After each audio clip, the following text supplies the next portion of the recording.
Hilary, great to see you. You're reporting finds that Enbridge, a Canadian company, paid millions of dollars out to law enforcement in the U.S. for everything ranging from their wages to their chicken finger meals.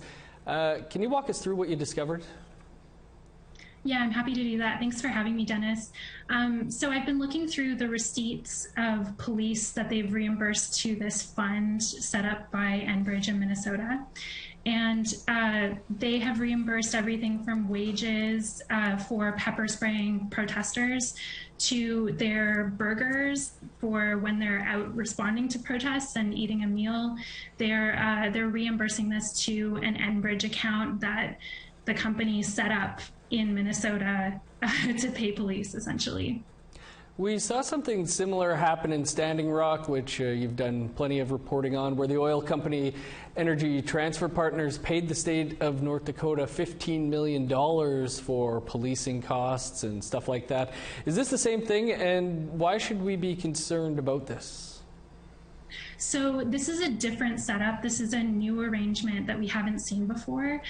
What's different in this case is that the state has actually asked Enbridge to pay police. So the state basically acknowledged that they were going to see all of these pipeline demonstrations when Line 3 was being constructed through Minnesota, and they decided that they didn't want rural police agencies to face the strain from demonstrations.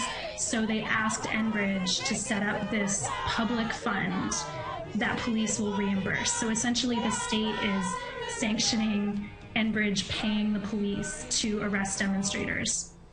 So I guess Minnesota basically learned from North Dakota and what happened there. What were you hearing from demonstrators about all this?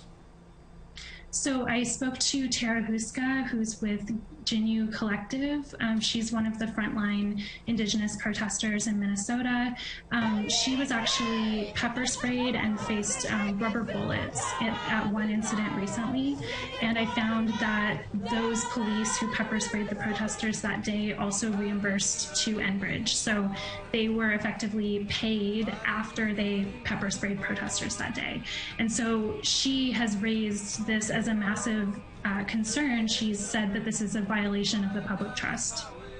You reported a couple of months ago that this same fund that's set up by Enbridge is also paying for work related to human trafficking associated with the Line 3 project. What can you tell us about that?